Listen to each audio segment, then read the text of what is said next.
கர்த்தருக்கு மிகவும் பிரியமானவர்களே, உங்களை சந்திப்பதிலே நான் அதிகமாக மகிழ்ச்சி அடைகிறேன். தேவாதி தேவன் கத்தாதி கத்தர் அருமையானவர், அற்புதமானவர், அடைக்கலமானவர், ஒருபோதும் நம்மை கைவிடாதவர். அவர் இந்த வேளையிலே ஒவ்வொருவரையும் அந்த தேவன் தாமே ஆசீர்வதிக்கும்படியாய் ஒரு உள்ளத்தின் காரியங்களை அறிந்திருக்கவர் கர்த்தர். நம்முடைய உள்ளத்தின் ஒவ்வொரு காரியத்தையும் அறிந்தவர் கர்த்தர். அவர் இந்த செய்தியின் வேளையிலும் இந்த பாடல்கள் மூலமாகவும் பேசும்படியாய் நான் ஆண்டவரிடத்திலே நான் வேண்டிக் கொள்கிறேன். நன்றியோடு நான் துதி பாடுவேன் எங்களே சுராஜனே,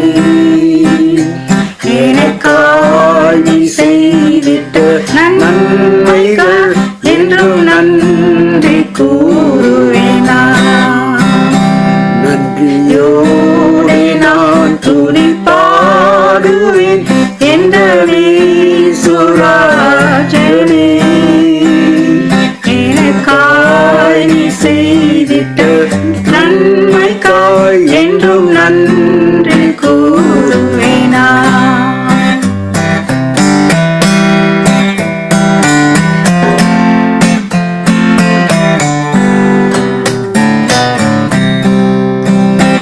என்னடங்கா நன்மைகள் யாவையும் எனக்களித்திடும் நாதரே, நினைக்காத நன்மைகள் அளிப்பவரே, உமக்கென்றுமே துதியே. நினைக்காத நன்மைகள் அளிப்பவரே, உமக்கென்றுமே துதியே. நன்றியோடு நான் துதி பாடுவேன் எங்களே சுராஜனே, எனக்காய் நீ செய்திட்ட நன்மைக்காய் என்றும் நன்றி கூறுவேனா.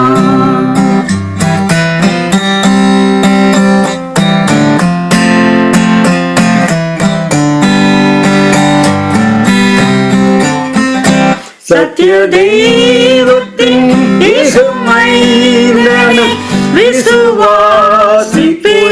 உம்மையே. சத்திய தெய்வத்தின் ஏகமைந்தனை விசுவாசிப்பேன் உம்மையே. வரும் காலம் முழுவதும் உம் கிருபை வரங்கள் பொழிந்திடுமே. வரும் காலம் முழுவதும் உம் கிருபை வரங்கள் பொழிந்திடுமே. நன்றியோடு நான் துதி பாடுவேன் எங்களே சுராஜனே, எனக்காய் நீ செய்திட்ட நன்மைக்காய் என்றும் நன்றி கூறுவேனா. நாம் ஆராதிக்கிற கர்த்தர் அநேக காரணங்களை நன்மைகளை நமக்கு செய்திருக்கிறவர். நம்முடைய வாழ்க்கையிலே அனுதினமும் அற்புதங்களை செய்த கர்த்தர்.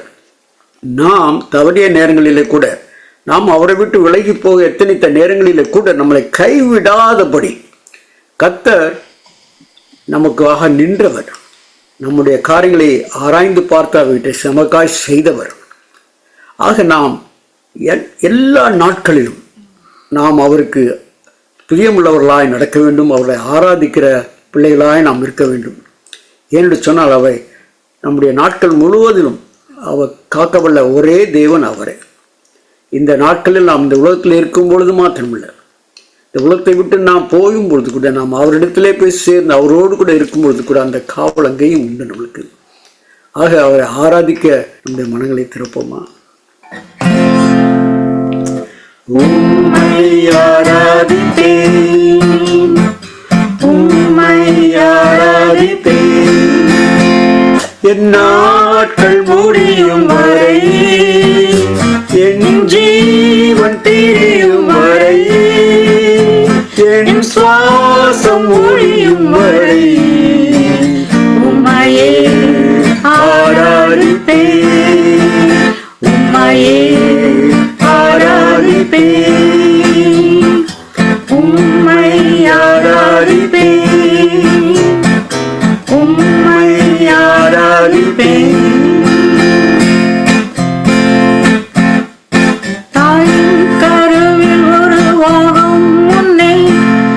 பேர் சொல்லி அழைத்தவர் நீரே. தாயினும் மேலாக அன்பு வைத்து நீர் எனக்காக ஜீவன் தந்தீரே. தாயின் கருவில் உருவாகும் பேர் சொல்லி அழைத்தவர் நீரே. தாயினும் மேலாக அன்பு வைத்து நீர் எனக்காக ஜீவன் தந்தீரே. என் நாட்கள் முடியும் வரை, என் ஜீவன் பிரியும் வரை, என் சுவாசம் ஒழியும் வரை உம்மையே ஆராதிப்பேன், உம்மையே ஆராதிப்பேன், உம்மை ஆராதிப்பேன், உம்மை ஆராதிப்பேன். எத்தனை முறையிடறினாலும் அத்தனையும் மன்னித்தீரே. நன்மையும் கிருபையும் தொடர செய்து என்னை மீண்டும் நடத்த வைத்தீரே. எத்தனை முறையிடறினாலும் அத்தனையும் மன்னித்தீரே. நன்மையும் கிருபையும் தொடர செய்து என்னை மீண்டும் நடக்க வைத்தீரே. என் நாட்கள் முடியும் வரை, என் ஜீவன் பிரியும் வரை, என் சுவாசம் ஒழியும் வரை உம்மையே ஆராதிப்பேன், உம்மையே ஆராதிப்பேன். பாவி என்றே என்னை தள்ளிடாமல் அன்போடு அணைத்துக் கொண்டீரே. என்னையும் உம்முடன் சேர்த்து கொள்ள நீர் எனக்காக மீண்டும் வருவீர். என் நாட்கள் முடியும் வரை, என் ஜீவன் பிரியும் வரை, என் சுவாசம் ஒழியும் வரை உம்மையே ஆராதிப்பேன், உம்மையே ஆராதிப்பேன், உம்மை ஆராதிப்பேன், உம்மை ஆராதிப்பேன்.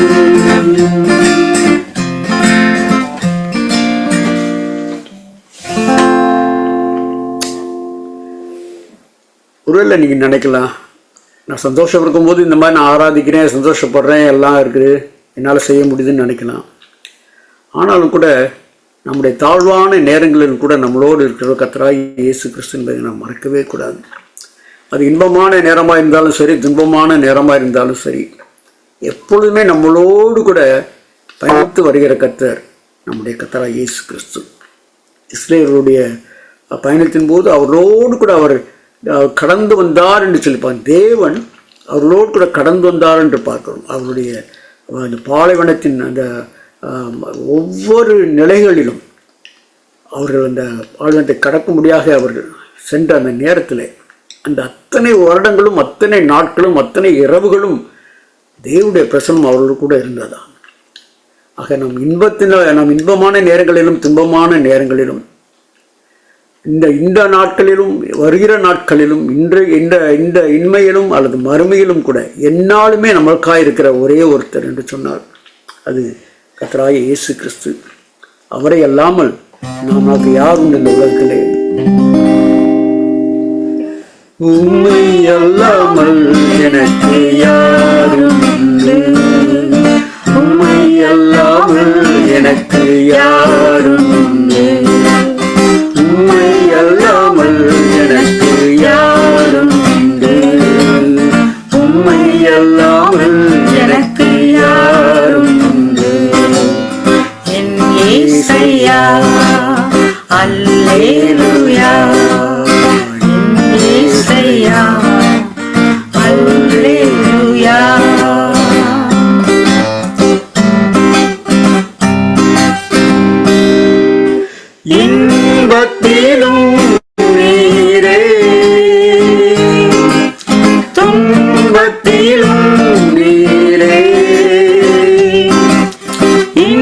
துன்பத்திலும் நீரே,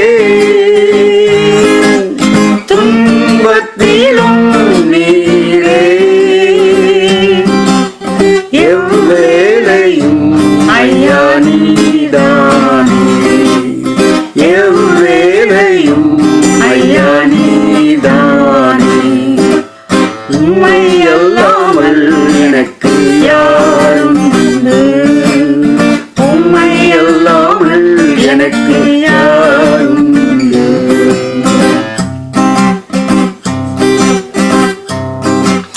சேஷமும் நீரே, என் ஆசையும் நீரே, என் ஸ்நேகமும் நீரே, என் ஆசையும் நீரே, என் எல்லாமே ஐயா நீதானே, என் எல்லாமே ஐயா நீதானே, உம்மை அல்லாமல் எனக்கு யாரும் உண்டு, உம்மை அல்லாமல் எனக்கு யாரும் உண்டு.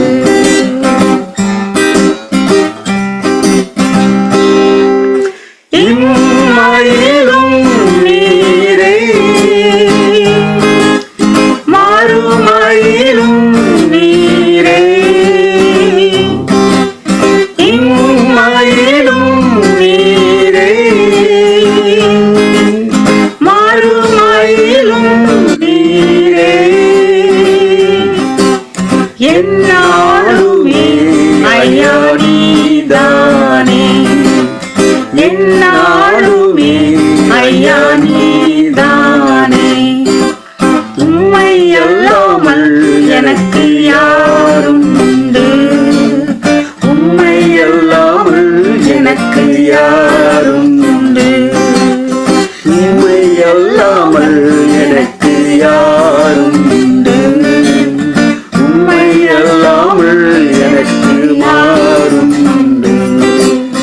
என் இயேசையா, அல்லேலூயா, என் இயேசையா, அல்லேலூயா.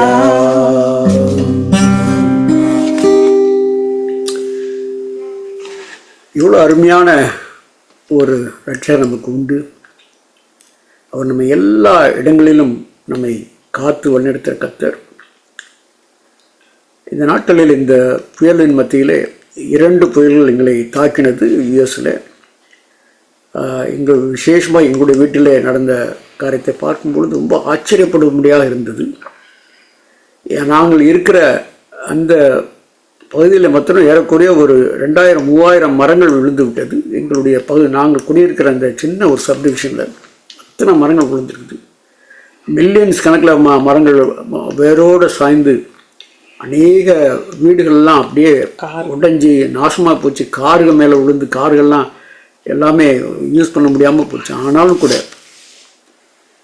அந்த சூழ்நிலையில் தேவனுடைய கிருபை எங்களுக்கு இருந்தது. ஆக இந்த விசேஷமாக இந்த நாளில் நான் பேச இருக்கிற காரியம், சொல்ல இருக்கிற காரியம், பாட இருக்கிற காரியம் எல்லாமே என்னென்னா, எப்படி ஆண்டவர் நம்மை பாதுகாக்கிறவராக இருக்க, எப்படி நம்மளோடு கூட இருக்கிறவராக இருக்க. நாம் தவறுகள் செய்கிறோம், நாம் அவரை விட்டு விலகி போகிறோம். ஆனாலும் கூட அவர் ஒருபோதும் கைவிடாதவராய், உண்மையுள்ளவராய் இருக்கிறார். நாம் உண்மையற்றவர்களாக எத்தனையோ முறை இருந்திருக்கோம். ஆனாலும் கூட அவர் நம்மளோடு கூட எப்பொழுதும் பொறுமையாக இருந்து நம்முடைய காரியங்கள் எல்லாவற்றிலும் நமக்காக கூட இருந்து நம்மளை காக்கிற கர்த்தராக இருக்கிறார். அவருடைய நாமத்தை நாம் அதிகமாக உயர்த்த வேண்டியவராக இருக்கிறோம். நாம் பாடும்பொழுதெல்லாம் அவருடைய நாமத்தை மேன்மைப்படுத்தி பாட வேண்டியவர்களாக இருக்கிறோம்.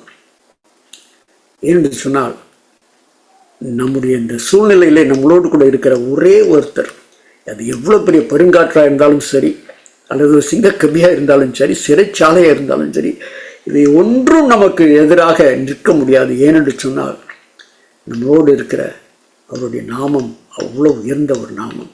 அதை நாம் பாட போயிடும் இப்பொழுது கூட.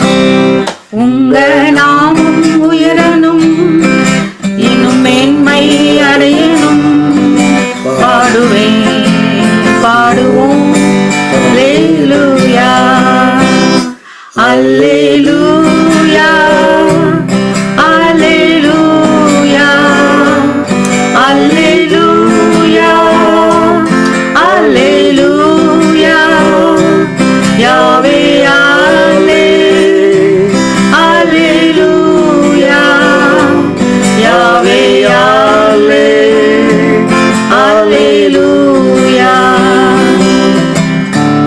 பெருங்காற்றும் அடங்கி போகும் எக்கடலும் வழி திறக்கும் உங்கள் நாமம் உயர்த்தும் போது கண்மலையும் கரைந்து போகும் பெருங்காற்றும் அடங்கி போகும் எக்கடலும் வழி திறக்கும் உங்கள் நாமம் உயர்த்தும் போது கண்மலையும் கரைந்து போகும் இயேசுவே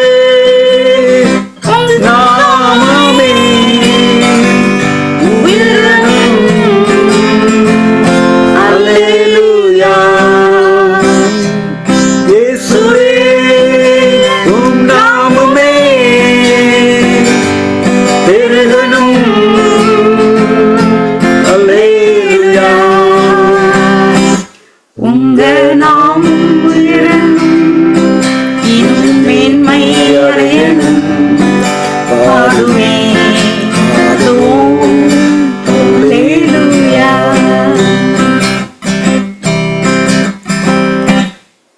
சிங்கத்தின் கீழிலும் சூளை நடுவிலும் உமநாமம் உயர்த்தும் போது சேதங்கள் அணுகிறாது சிங்கத்தின் கெடியிலும் தீச்சூளை நடுவினிலும் உங்க நாமம் உயர்த்தும் போது சேதங்கள் அணுகிடாது இயேசுவே உம் நாமமே உயரணும் அல்லேலூயா இயேசுவே உம் நாமமே பெருகணும் அல்லேலூயா உங்க நாமம் உயரணும் இன்னும் மேன்மை அடையணும் பாடுவேன் பாடுவோம் அல்லேலூயா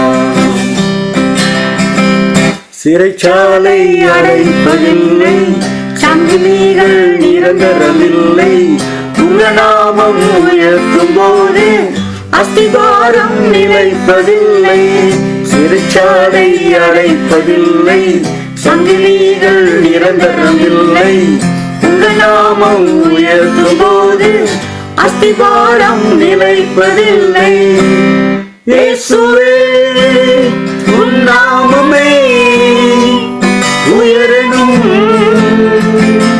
அல்லேலூயா இயேசுவே உம் நாமமே பெருகணும் அல்லேலூயா உங்க நாமம் உயரணும் இன்னும் மேன்மை அடையணும் பாடுவேன் பாடுவோம் அல்லேலூயா இப்பேற்பட்ட தேவன் நம்மளோடு கூட இருக்கிறார். இந்த தேவன் நான் சொன்னது போல நமக்கு விரோதிகள் வரும்பொழுது எதிர்கொள்ள நாம் தியானிக்கும் நினைக்கும் பொழுது அநேக நேரங்களில் நம்முடைய சொந்த பலத்தை நாம் பயன்படுத்துகிறோம், சில நேரங்களில் நம்முடைய சொந்த ஞானத்தை பயன்படுத்துகிறோம். அந்த மாதிரி நேரங்களிலே நாம் நிச்சயமாக தோல்வி அடைவதுண்டு. விசேஷமாக பிசாசானவன் நமக்கு எதிராக கொண்டு வருகிற காரியங்கள் இருந்து நாம் அநேக நேரங்களில் தோற்று போவதற்கான காரியங்கள் உண்டு.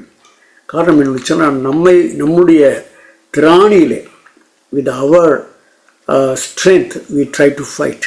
நம்மளுடைய சொந்த பலத்தை கொண்டு நாம் அநேக நேரங்களிலே நாம் அந்த காரியத்தை எதிர்கொள்ள பார்க்கிறோம். ஆனால் கூட நமக்கு எப்பொழுதும் துருகமும் நமக்கு கேடகமும் நமக்கு கண்மலையுமாக இருக்கிற கர்த்தர் இருக்கிறார் என்பதை நாம் அநேக நேரம் மறந்து போகிறோம். ஏன்னா அவர் தான் நம்மளை காக்கிறவர். அவருக்கு ஒரு அருமையான ஒரு பெயர் வேதத்தில் கொடுக்கப்பட்டிருக்கு, அவர் எபனேசர் என்று சொல்லி. அது அந்த எபனேசனுடைய சத்தத்தை நாம் இந்த நாளிலே நாம் சற்று தியானிக்க போகிறோம். அதுக்கு முன்பாக சுருக்கமாக சொல்ல வேண்டும் சொன்னால், நாம் தவறு செய்கிற நேரத்திலே கூட ஒரு பிரச்சனை வந்து விட்டால் அந்த பிரச்சனையிலிருந்து நம்மை நீக்கும்படியாக கர்த்தர் நம்மளுக்கு உதவி செய்கிறார். ஏன் தெரியுமா? அவர் நம்ம மேல் வைத்திருக்கிற அநாதி அன்புனால, அந்த அநாதி அன்புனால. நீ இந்த நாளில் கூட யோசிச்சுட்டு இருக்கலாம், ஆண்டவரே நான் தவறி விட்டேன் இந்த காரியங்களில், ஆண்டவரே இந்த காரியங்களில் நான் சரியாக செய்யலை, ஆண்டவரே நான் கீழ்ப்படியாமல் போயிட்டேனே, ஆண்டவரே இப்போ நான் பிரச்சனைக்குள்ளே போகிறேனே, நான் என்ன செய்ய போகிறேன்? ஆண்டவர் இருக்கிறார்.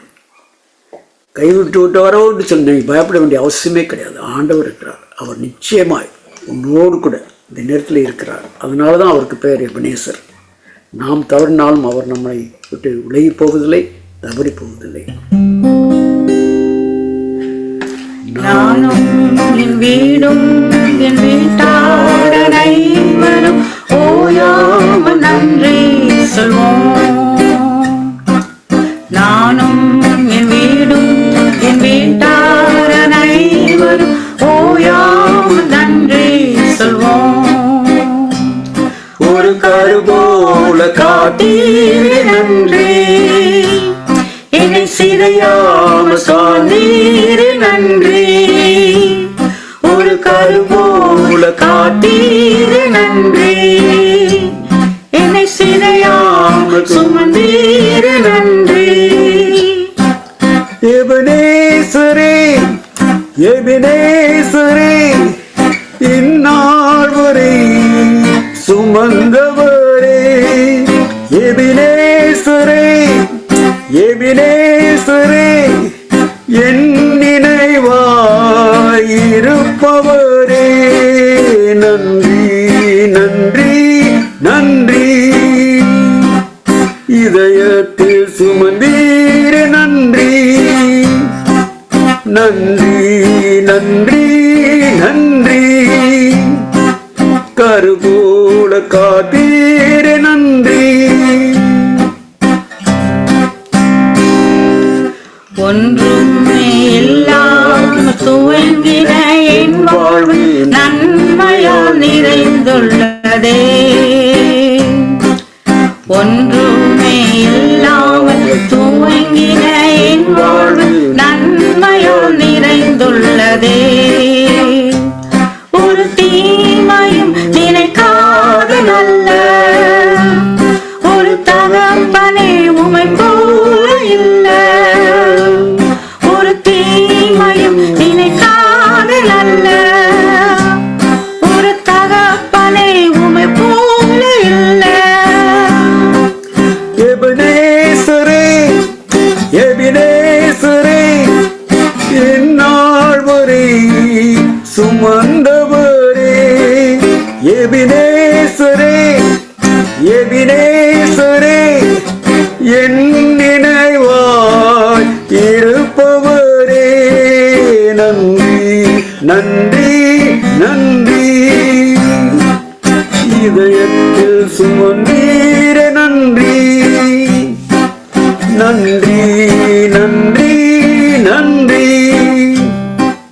கருவோல சுமந்தீரே நன்றி. ஞானிகள் மத்தியில் பைத்தியம் என்னையும் அழைத்தது அதிசயமே. ஞானிகள் மத்தியில் பைத்தியம் என்னையும் அழைத்தது அதிசயமே. நான் இதற்கான பாத்திரன் அல்ல, இது கிருபையே வேறொன்றுமில்ல. நான் இதற்கான பாத்திரம் அல்ல, இது கிருபையே வேறொன்றுமில்ல. எபனேசரே எபனேசரே, இந்நாள் வரை சுமந்தவரே. எபனேசரே எபனேசரே, என் நினைவாய் இருப்பவரே. நன்றி நன்றி நன்றி, இதயத்தில் சுமந்தீரே நன்றி. நன்றி நன்றி நன்றி, ஒரு கருவோல சுமந்தீரே நன்றி. கர்த்தருக்கு பிரியமானவர்களே, தியானிக்கும்படியாக எடுத்துக்கொள்கிற வேத பகுதி 1 சாமுவேலின் புத்தகம் 7ஆம் அதிகாரம் 1 முதல் 12 வசனங்கள். தயவுசெய்து நீங்கள் உங்களுடைய வீடுகளிலே உங்களுடைய வேத புத்தகத்தை எடுத்து நீங்கள் இந்த பகுதியை வைத்துக் கொள்ளுங்கள். இதில் இங்கே ஆண்டவர் நம்மளுக்காக ஒரு காரியத்தை எழுதி கொடுத்திருக்கிறார். வேதத்தில் காணப்படுகிற ஒவ்வொரு காரியமும் தேவன் நம்மேல் வைத்த கிருபையினாலே நமக்கு ஞாபகப்படுத்தும்படியாக எழுதி வைத்த காரியங்கள். மனிதனால் அழிக்க முடியாதபடி வேத புத்தகம் இந்த நாள் வரை காக்கப்பட்டிருக்கிறது என்று சொன்னால் அதனுடைய ஒரே காரணம் தேவன் அதை காத்து இந்த வேத புத்தகத்தை நம்முடைய கரங்களில் கொடுத்திருக்கிறார். அதிகாலையில் வேத புத்தகத்தை எடுத்து வாசிப்பதன் மூலமாக நாம் அநேக அற்புதமான நன்மைகளை அடையக்கூடும். விசேஷமாக கர்த்தர் நம்மளோடு கூட பேசும்படியாக இந்த வேத புத்தகத்தை நம்ம கரங்களில் கொடுத்திருக்கிறார். இந்த வேத புத்தகத்தை நாம் வாசிக்கும் பொழுது அது ஏதோ வார்த்தைகள் என்று சொல்லி அது எழுதப்பட்ட அல்லது அச்சடிக்கப்பட்ட வார்த்தைகள் என்று நாம் நினைத்து விடாதபடி நாம் நம்முடைய உள்ளத்தை திறந்து ஆண்டவரே இந்த வசனங்கள் மூலமாய் பேசும் என்று சொல்லி நாம் கேட்கும் பொழுது அது கர்த்தருடைய சத்தமாய் நம்முடைய காதுகளில் நம்முடைய உள்ளத்திலே விழும் என்பதிலே சந்தேகமே இல்லை. 1 சாமுவேலின் புத்தகத்தை எடுத்துக்கொள்ளுங்கள். 7ஆம் அதிகாரத்திலே நாம் 1 முதல் 12 வசனங்களுக்குள்ளாக இருக்கிற காரியங்கள் நாம் தியானிக்கப் போகிறோம். இதற்கு முன்னிறையாக நான் ஒரு காரியத்தை சொல்ல நான் விரும்புகிறேன். 4, 5, 6 அதிகாரங்களை நாம் இப்பொழுது பார்க்க முடியாது. அந்த அதிகாரங்களை பார்க்கும் பொழுது அங்கே இஸ்ரவேலர் கர்த்தருக்கு விரோதமாக போனார்கள் என்று சொல்லி பார்க்கிறோம். இதை குறித்து நாம் முதலாவது நாம் பார்க்க வேண்டிய காரியம் என்று சொன்னால், தேவன் அவர்களை நம்முடைய ஜனம் என்று சொல்லி அழைத்திருந்த அந்த வேளையிலே அவர்களை அவ்வளவுமாய் பராமரித்து பாதுகாத்து வைத்திருந்த அந்த நேரத்திலே கொஞ்சம் கொஞ்சமாக இந்த இஸ்ரவேலர் புற முதுகிட்டு ஓடி அநேக பாவங்களை செய்ய ஆரம்பித்தார்கள். 1 சாமுவேல் 7ஆம் அதிகாரம் 3, 4 இந்த வாரிகளை 3, 4 வசனங்களை நான் வாசிக்கிறேன். அப்பொழுது உங்களுக்கு தெரியும் அவருடைய நிலைமை எப்படி இருந்தது என்று சொல்லி. ஏன் அந்த நிலைமைக்கு அவர் தள்ளப்பட்டார்கள் என்று சொன்னால், அவர் இந்த விதமான ஒரு அக்கிரமான காரியங்களை செய்து கொண்டிருந்தார்கள். என்ன ஆனது? தேவன் இவர்களை சிநேகித்தபடினாலே, இவர் மேல் அவர் அன்பு கூர்ந்தபடினாலே மறுபடியுமாய் அவர்கள் தண்டத்தில் வரும்படியாக அவர்களுக்கு ஒரு தருணத்தை இந்த அதிகாரத்திலே கொடுக்கிறார். எப்படி கொடுக்கிறார் என்று சொன்னால், பெலிஸ்தரை அவர்களுக்கு எதிராக கொண்டு அனுப்புகிறார். இந்த பெலிஸ்தருக்கும் இஸ்ரவேலருக்கும் இருந்த அந்த பிரச்சனை அநேக நேரங்களே நீங்கள் அறிந்திருப்பீர்கள். நானே அனைவரத்தில் பேசியிருக்கிறேன். யார் இந்த பெலிஸ்தர் என்று சொன்னால், இவர்கள் ஒரு கடலோர பகுதியில் வந்து இறங்கி அந்த கடலோர பகுதிகளை ஆக்கிரமித்து பிற்பாடு அந்த பாலஸ்தீனத்துக்குள்ளும் அது மாத்திரமல்ல இங்கே இருக்கிற இஸ்ரவேலர்களுக்கு ஆண்டவர் கொடுத்த அந்த இடங்களையும் அவர்கள் அங்கே நிரப்ப ஆரம்பிக்கிறார்கள். இந்த பெலிஸ்தியர் இப்பொழுது கூட அதே நம்ம அந்த பாலஸ்தீனத்தில் இருக்கக்கூடிய அந்த பெலிஸ்தியரும் இவர்களும் ஒன்றுதான் என்று சொல்லி அநேக ஆராய்ச்சிகள் சொல்லுகிறது.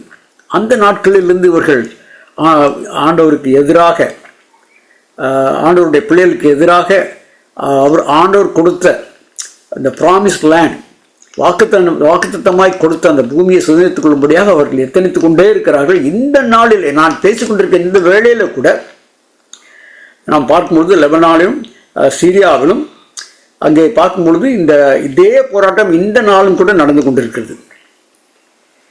ஆக அந்த விதமான ஒரு சூழ்நிலைக்கு அவர்கள் போன காரணம் என்னவென்று சொன்னால், தேவன் அவர்களை அந்த பெலிஸ்தர் வந்து இவர்களுடைய பட்டணங்கள் எல்லாவற்றையும் அவர்கள் எடுத்துக்கொள்வது மாத்திரமல்ல, கர்த்தர் அவர்களுக்கு அடையாளமாய் கொடுத்திருந்த அந்த பெட்டியை கூட, கர்த்தருடைய பெட்டியை கூட அவர்கள் எடுத்துக்கொண்டு போய்விட்டார்கள். உடனடியாக இந்த இஸ்ரவேலர் என்ன செய்தார்கள் சொன்னால், எப்படியாவது நாம் போய் ஏன் அப்படி அந்த பெட்டி எப்படி அவர்களிடத்தில் போனது என்று சொன்னால், இந்த பெலிஸ்தர் இஸ்ரவேலுக்கு எதிராக வரும் பொழுது, முதலாவது நல்லா கவனிங்க, இந்த பெலிஸ்தர் அவர்களுக்கு எதிராக வரும் பொழுது இவர்கள் என்ன செய்தார்கள் என்று சொன்னால், சண்டைக்கு போகும்போது யாரிடத்திலும் கேட்கல. சாமுவேல் எங்கே இருக்கிறார், யாரிடத்திலும் கேட்கல. கர்த்தருடைய சத்தத்தை அவர்கள் கேட்கவில்லை, சத்தரிடத்தில் மன்றாடவும் இல்லை. என்ன தைரியத்தில் போனாங்கன்னா, இந்த பெட்டியை தூக்கிட்டு போய் நம்ம சண்டை போட்டோம்னா நம்ம ஜெயிச்சிடலாம், ஏன்னா அது கர்த்தருடைய பெட்டி, இதை கொண்டு போனோம்னா நம்ம ஜெயித்து விடலாம் என்று சொல்லி இவர்கள் அங்கே போய் அந்த பெலிஸ்தேரோடு யுத்தம் பண்ணினார்கள். ஆனால் பெலிஸ்தேரோ இவர்களை மடங்கடித்து அந்த பெட்டியையும் தூக்கிட்டு போயிட்டாங்க. கர்த்தருக்குள் பிரியமானவர்களே, ஒரு பெரிய பாடம் இங்கே இருக்கிறது. அது கர்த்தருடைய பெட்டி தான், அதில் சந்தேகமே கிடையாது. அதுக்குள்ளே வைத்திருந்த பொருள் எல்லாம் கர்த்தருடைய நாமத்தை சொல்லக்கூடிய பொருள்கள் தான் இந்த பெட்டிக்குள்ளே இருந்தது.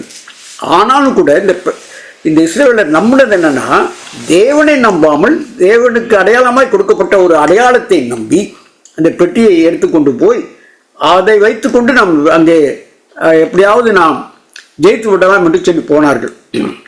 ஆக தேவன் மேல் அவர்கள் நம்பிக்கை வைக்காதபடி தேவன் அவர் கொடுத்த ஒரு அடையாளத்தை எடுத்துக்கொண்டு ஒரு விக்கிரகத்தை போல் அதை பாவித்து அவர்கள் போய் அங்கே அடிபட்டார்கள். அது மாத்திரமல்ல, அவருடைய பாவ செயல்களை ஒருபோதும் அறிக்கைட்டதும் கிடையாது, சொன்னதும் கிடையாது.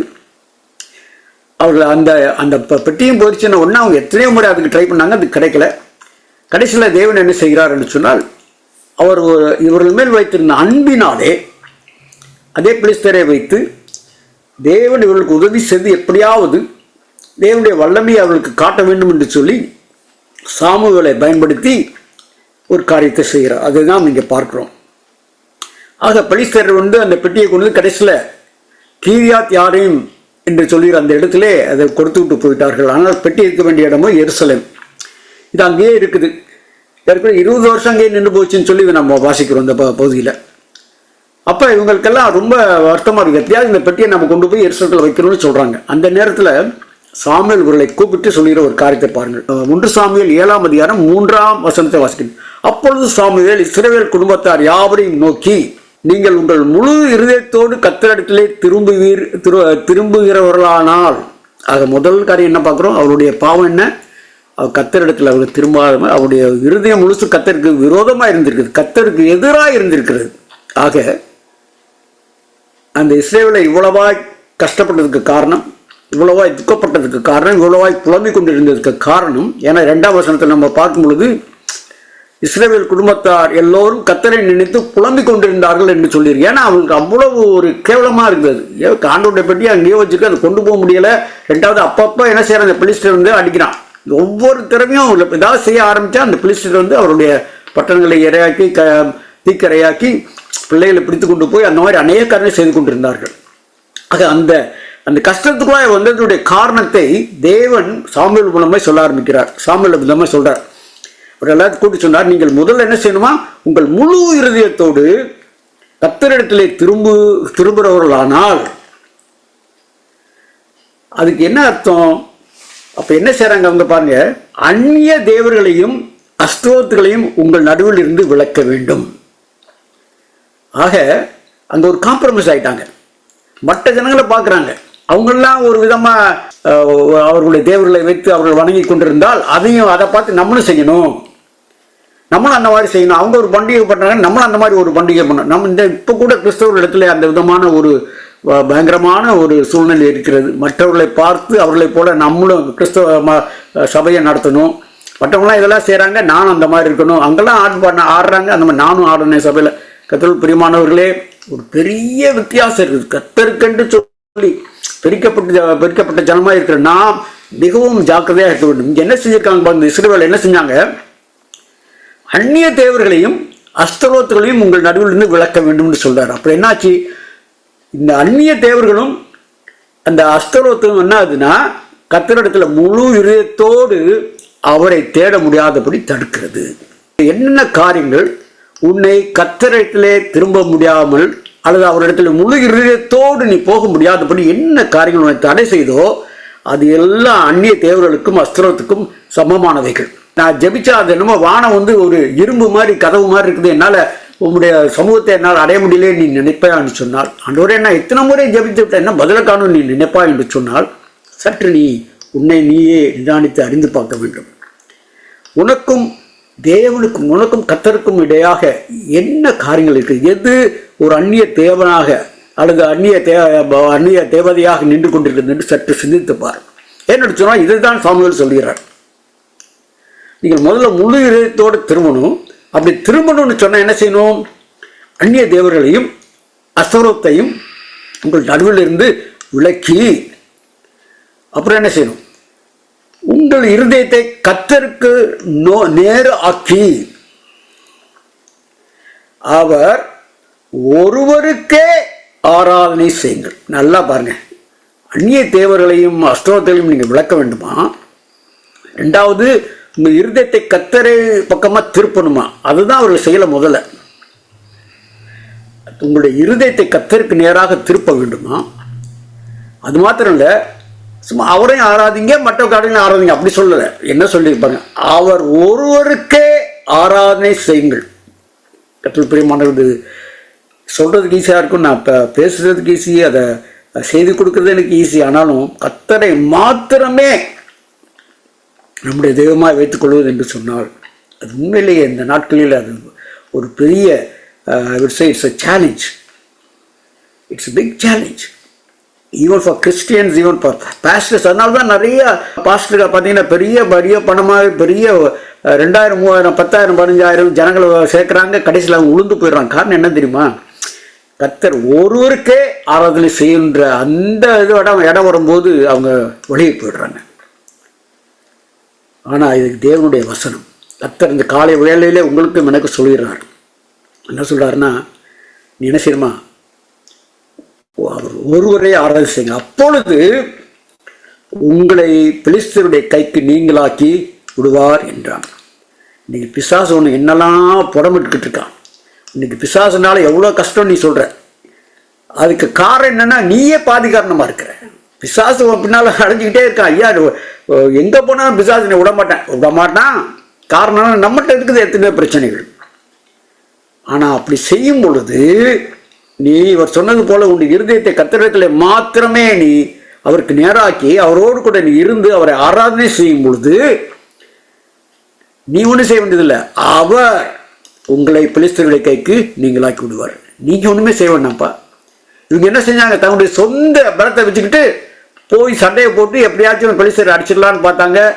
அப்புறம் அந்த உடன்படிக்கை பற்றியை தூக்கிட்டு போய் ஜெயிச்சிடலான்னு பார்த்தாங்க, முடியலை. ஆக 3 காரியம் நான் சொல்றேன். முதலாவதாக, அவருடைய தோல்விக்கு காரணம் என்ன? அவருடைய பாவம்.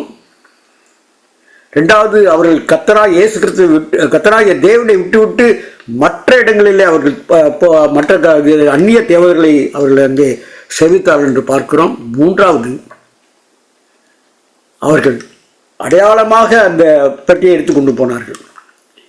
அதாவது சடங்காச்சாரமான காரியம் என்று நம்ம சொல்லுவோம் தெரியுமா? இன்னைக்கு அநேகருக்கு நமக்கு இந்த சபைக்கு போறது கூட ஒரு சடங்காச்சாரமான காரியமாக. ஞாயிற்றுக்கிழமை கண்டிப்பா நம்ம கோயிலுக்கு போடணும், அவ்வளவுதான். திங்கக்கிழமை அதை பற்றி கவலை இல்லை. ஞாயிற்றுக்கிழமை கண்டிப்பா நம்ம கடைக்கு போயிடும், இது சபைக்கு போயிடணும்.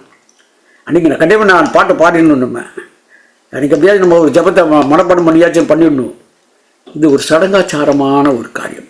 இவர்கள் அதை தான் நினைச்சார். கர்த்தருடைய பெட்டியை தூக்கிட்டு போனா ஜெயிச்சிடலாம். இல்லை, நீ ஒரு சடங்காச்சாரியமாக நீ கர்த்தரிடத்தில் போவா என்று சொன்னால் உன்னால் பலன் பெற முடியாது. இது அவர் செய்த 3 மிகவும் பயங்கரமான பாவங்கள். ஒன்று, பாவம் செஞ்சாங்க, கடவுளுக்கு எதிராக அவர்கள் வந்து பாவம் செஞ்சாங்க. அது மாத்திரம் இல்லை, மற்ற தெய்வங்களை அங்கே கண்டு கொண்டான்னு சொல்லி பார்க்க தோணுதான் கர்த்தருக்கு பிரியமானவர்களே.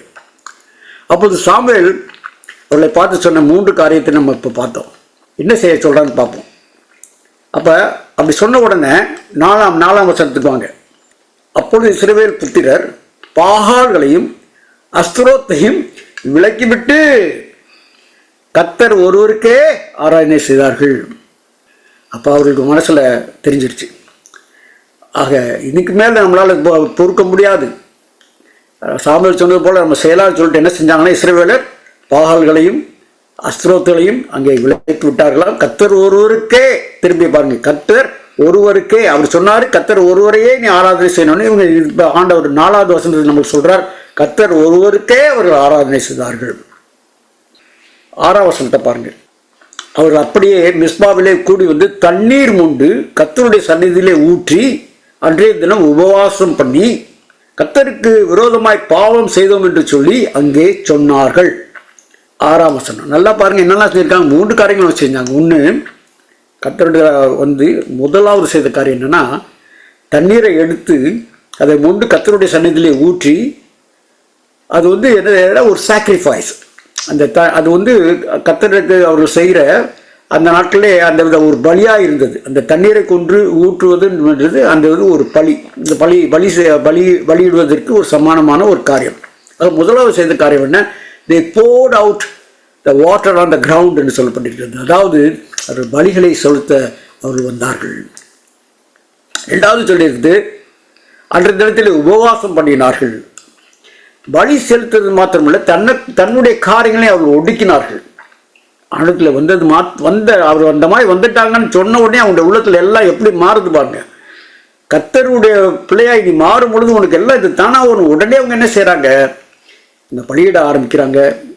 ஆண்டவருக்கு பலி செய்யறாங்க, பலியிட வர்றாங்க. ரெண்டாவது அவர்கள் என்ன செய்தார்களாங்க? உபவாசம் பண்ணினார்கள் என்று பார்க்கிறோம். மூன்றாவது முக்கியமான காரியத்தை செஞ்சாங்க. சந்நிதியிலே அவற்றை ஊற்றி அன்றைய தினம் உபவாசம் பண்ணி மூன்றாவது காரியம் என்ன செய்யறாங்க? கர்த்தருக்கு விரோதமாய் பாவம் செய்தோம் என்று சொல்லி அங்கே சொன்னார்கள், அறிக்கை இடுறாங்கப்பா. என்ன செஞ்சாங்கன்னா, they confessed their sins. They poured the water as a sacrifice. Number 2, they fasted and prayed. And third one is they confessed their sins.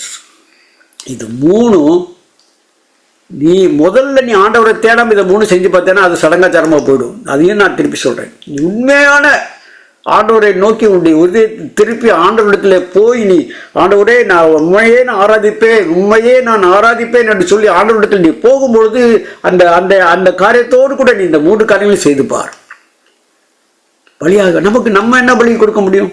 வேதம் சொல்றது நமக்கு என்ன பலி கொடுக்கலாம்? வேதத்தில் என்ன சொல்லிருக்கு? நம்ம என்ன எது பலி? நம்ம ஆண்டவருக்கு எப்படி பலி செலுத்த முடியுமா? ஆண்டவர் என்ன சொல்லியிருக்கு பாருங்க. எபிரேயர் 13:15 ஆகையால் அவருடைய நாமத்தை துதிக்கும் உதடுகளின் கனியாகிய ஸ்தோத்திர பலியை அவர் மூலமாய் எப்பொழுதும் தேவனுக்கு செலுத்த கடவோம். நாம் எப்படி பலி செலுத்த முடியும்? நம்முடைய துதிக்கும் உதடுகள் தேவை. நாங்கள் பாடும்போது நீங்களும் எங்களோட பாடிருப்பீங்கன்னு சொல்லி நான் விசுவாசிக்கிறேன். கர்த்தருக்கு பிரியமானவர்களே, துதிக்கும் உதடுகள் தேவை. அதுதான் நாம் கர்த்தருக்கு செய்யக்கூடிய ஒரு பெரிய ஒரு காரியம். சரி, ஆக சாமுவேல் அதுக்கப்புறம் அவங்க அந்த மாதிரி சொன்ன உடனே சாமுவேல் என்ன செய்கிறாருன்னு பார்ப்போம். நம்ம 8வது சாமுவேலை நோக்கி, நம்முடைய தேவனாய் கர்த்தர் எங்களை பெலிஸ்தரின் கைக்கு நீங்களாக்கி ரட்சிக்கும்படியாக எங்களுக்காக அவரை நீங்கள் ஓயாமல் வேண்டிக் கொள்ளுங்கள் என்றார். இப்போ பாருங்க, சாமுவேலுடைய அருமை அவங்களுக்கு தெரியுது. தேவ மனுஷனுடைய அருமை அவர்களுக்கு தெரியுது. உடனே அவர் என்ன செய்யறார்? சாமுவேலை பார்த்து எங்களுக்காக நீங்கள் ஓயாமல் வேண்டிக் கொள்ளுங்கள் என்று சொன்னார். இவர்களாக வந்து சாமுவேலை நோக்கி ஆண்டவன் இப்ப ஜெபம் பண்ணுங்க அப்படின்னு சொன்ன உடனே, எங்களுக்காக வேண்டிக் கொள்ளுங்க சொன்ன உடனே சாமுவேல் என்ன செஞ்சாரா? அதுக்காக அவர் வேண்டிக் கொள்ள ஆரம்பிக்கிறார். 9ஆம் வசனத்தை வாசிங்க. அப்போ சாமுவேல் பால் குடிக்கிற ஒரு ஆட்டுக்குட்டியை எடுத்து முதல்ல அவர் ஜெபிக்கிறார் அவர்களுக்காக. அடுத்து அவர் ஒரு பால் குடிக்கிற ஆட்டுக்குட்டியை எடுத்து என்ன செய்யறார்? இங்கே தகன பலியாக இங்கே கொடுக்கிறார். சர்வாங்க தகன பலியாக செலுத்துகிறார். திருப்பி பார்க்குறோம், என்ன ஒரு பலி செலுத்துகிற ஒரு தருணத்தை பார்க்கிறோம். ஜெபிக்கிறார், வேண்டிக் கொள்கிறார். பாருங்களேன், இஸ்ரவேலுக்காக கர்த்தரை நோக்கி வேண்டிக் கொண்டான், ஜெபிக்கிறாரு, பலி செலுத்துறாரு. அப்ப என்ன ஆச்சான்? இப்ப கர்த்தர் அவனுக்கு மறுமொழி அருளை செய்தார். 9ஆம் வசனத்தின் கடைசி பகுதி. அப்ப கர்த்தர் அவனோடு பேச ஆரம்பிக்கிறார். அப்படி செஞ்சுட்டு இருக்கும்போது ஒரு காரியம் நடக்குங்க. 3 காரியத்தை செஞ்சான்னு சொன்னோம். 3வது காரியம் என்ன செஞ்சார் தெரியுமா? 12ஆம் வசனத்தை வாசிப்போம். அதில் சொல்லிஇருக்குது, அப்பொழுது சாமுவேல் ஒரு கல்லை எடுத்து மிஸ்பாவுக்கும் சேடுக்கும் நடுவாக நிறுத்தி, இம்மட்டும் கர்த்தர் எங்களுக்கு உதவி செய்தார் என்று சொல்லி அதுக்கு எபனேசர் என்று பெயரிட்டான். அது 3 காரியங்கள் செஞ்சான். அவருக்காக வேண்டிக் கொண்டான், ஒரு பலியை செலுத்தினான், 3வதாக ஒரு அடையாளத்தை இங்கு வைத்தான். அந்த கல் அந்த கல்லை எல்லாம் வணங்கணும்னு சொல்லலை. இது ஆண்டவர் நம்மளை இந்த விதமாய் காத்தார். எந்த நேரத்தில் நீங்கள் எல்லாம் ஒரு விலகி போயிருக்க நேரத்தில் கூட ஆண்டவர் கிருபையா உங்களை காத்தார். நீ திரும்பி அந்த வேலையே ஆண்டவர் உன்னை காத்தார்னு சொல்லி காண்பதற்காக அவருக்கு எப்போ ஒரு நினைவு இருக்க வேண்டும் என்று சொல்லி அவர் தன்னுடைய குடும்பத்தாருக்கும் தன்னுடைய தலைமுறைகளுக்கும் சொல்ல வேண்டும் என்று சொல்லி அங்கே ஒரு கல்லை வைத்தார் என்று சொல்லி பார்க்கிறோம். அந்த கல்லுக்கு என்ன பேர் தெரியுமா? என்ன விட்டார் தெரியுமா? எபனேசர் என்று சொல்லி அதுக்கு பேரிட்டான். ஏனென்று சொன்னால் எபன் என்று சொன்னால் கல், அது மேலே எபன்னு சொன்னால் அது ஒரு கருங்கல். அது மாத்திரமல்ல, இந்த ஈசர் என்று சொன்னால் உதவி. ஆக அது சேர்த்து பார்க்கும்போது அது உதவியின் கல். ஆக இந்த உதவியின் கல் என்று, அதாவது அவன் தேவன் நம்முடைய உதவியின் கல் என்பதை காட்டும்படியாக அங்கே அந்த கல்லை வைத்து அதற்கு எபனேசர் என்று சொல்லி அவன் பெயரிட்டான் என்று சொல்லி பார்க்கிறோம். அப்போ என்ன நடந்தது? 7:10 பாருங்க. அப்போது இஸ்ரவேலர் மிஸ்பாவில் இருந்து பெலிஸ்தரை பின்தொடர்ந்து போய் பெத்காரின் பள்ளத்தாக்கு மட்டும் அவர்களை முறியடித்தார்கள். அப்போ அங்கே அவருடைய விரோதிகள் முறியடிக்கப்பட்டார்கள். கர்த்தருக்கு பிரியமானவர்களே, அந்த ஞாபகத்தை அவர்கள் முறியடித்தவுடன் எத்தனையோ முறை அவர் முயற்சி செஞ்சு முடியாமல் போன அந்த நேரத்தில் கூட அவர்களுடைய இந்த விதமாய் ஆண்டவரிடத்திலே திரும்பி அவர் வந்த பொழுது, அவர்கள் ஜெபித்த பொழுது, அவர்களுக்காக அங்கே சாமுவேலும் கூட அங்கே இடையிலே நின்று அவர்களுக்காக அந்த ஜெபித்த பொழுது நடந்த காரியம் என்ன? அவருடைய விரோதிகள் அங்கே தோற்கடிக்கப்படுகிறார்கள். அப்பொழுது இஸ்ரவேலர் மிஸ்பாவில் இருந்து பெலிஸ்தரை பின்தொடர்ந்து போய் பெத்காரின் பள்ளத்தாக்கு மட்டும் அவர்களை முறியடித்தார்கள். அப்பதான் சாமுவேல் என்ன செய்கிறார்? 12ஆம் வசனத்தில் பார்க்கும்போது ஒரு கல்லை எடுத்து மிஸ்பாவுக்கும் சேனுக்கும் நடுவாக நிறுத்தி இம்மட்டும் கர்த்தர் எங்களுக்கு உதவி செய்தார் என்று சொல்லி அதற்கு எபனேசர் என்று பெயரிட்டான். கர்த்தர் பிரியமானவர்களே, நம்முடைய எபனேசர் யார்? நம்முடைய கல் யார்? தேவாதி தேவன், கத்தாதி கர்த்தர். நமக்காய் சிலுவிலே மரித்த அந்த தேவனே, இயேசு கிறிஸ்துவே நம்முடைய கல்லாய் இருக்கிறார். மத்தேயு 16:18 சொல்லி, நான் மேல் உனக்கு சொல்கிறேன், பேதுருவாய் நீ இருக்கிறாய், இந்த கல்லின் மேல் என்று ஆண்டவர் தன்னையே காட்டுகிறார். இந்த கல்லின் மேல் யார்? அந்த கல் பேர் என்ன? எபனேசர்.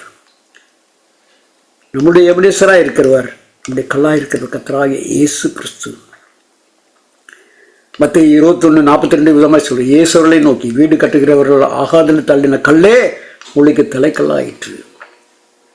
எல்லாம் அவர் தள்ளப்பட்டிருந்த உலகத்தில் வந்தபோது அதை யாரும் ஏற்றுக்கொள்ளலை, அவருடைய சொந்த ஜனமே ஏற்றுக்கொள்ளலை. ஆனால் தள்ளப்பட்ட கல், ஆனாலும் அந்த கல்லே மூளைக்கு தலைக்கல்லாயிற்று என்று சொன்னார். அந்த கல் நம்முடைய கர்த்தராகிய இயேசு கிறிஸ்து. கர்த்தர் பிரியமானவர்களே, இந்த இயேசு கிறிஸ்துவை விசுவாசிக்கிறாயா? அவரை உங்களுடைய எபனேசராக ஏற்றுக்கொள்கிறாயா? எபனேசரே ஆராதனை, என் துணையாளரே ஆராதனை. ஜெபிப்போமா? அன்பின் ஆண்டவரே, அற்புதங்களையும் அடையாளங்களையும் செய்கிறவரே, என்னோடு இருக்கிறவரே, எப்படி உங்களை கைவிடாதவரே, நாங்களுமே விட்டு புறவிட்டு ஓடினாலும் கூட எங்களோடு பின் தொடர்ந்து வந்த ஆண்டவரே, எங்களை காக்கிற கர்த்தராக இருக்கிறவரே, எந்த இடத்துல இருந்தாலும் அவர்கள் ஆண்டவரே இந்த நேரத்தில் உமக்கு தங்களை முழுவதுமே ஒப்பு கொடுத்து உமக்கு நேராக தங்களுடைய முகத்தை திருப்பி ஆண்டவரே தங்களுடைய உதட்டின் பழிகளினாலே இந்த நேரத்திலே உண்மை ஆண்டவரை தொழுது கொள்வார் என்று சொன்னார். அவர்களுடைய எபனேசராக இருக்கும்படியாக நான் வேண்டுகிறேன். ஆண்டவரே, அவருடைய எபனேசராக நீ இருமப்பா. நீர் மாத்திரமே இந்த காரியங்கள் எல்லாவற்றையும் செய்ய உள்ளவராக இருக்கிறீர். எபனேசராக இருக்கிற ஆண்டவர் உங்களை ஆசீர்வதிக்கும்படியாக நான் வேண்டுகிறேன். கர்த்தருக்குள் பிரியமானவர்களே, இந்த ஜெபத்தை என்னோடு சேர்த்து ஜெபங்கள். அன்பின் ஆண்டவரே, இந்த வேளையில் என்னுடைய எபனேசராக இரும் ஆண்டவரே. நான் என்னுடைய எல்லா விதமான அஸ்திரத்துக்களையும் அந்நிய தேவர்களையும் நான் வெறுத்து உங்களுடைய சமூகத்திலே வருகிறேன் ஐயா. நீர் எனக்காக என்னுடைய கல்லாய், எனக்கு தூணாய், எனக்கு எல்லாவற்றுமா எல்லாம் என்னுடைய எபனேசராய் இரும் ஆண்டவரே. என்னை மட்டுமாய் காத்தவர் இனிமேலும் என்னை காக்க வல்லவர் என்று சொல்லி நான் விசுவாசிக்கிறேன் ஆண்டவரே. இந்த ஜெபத்தை என்னுடைய கர்த்தரும் மீட்பரும் வல்லவரும் நல்லவரும் வாக்குமாறாத தேவனுமாய் இருக்கிற இயேசு கிறிஸ்து மூலமாய் நான் ஏறெடுக்கிறேன். நல்ல பிதாவே, ஆமேன், ஆமேன்.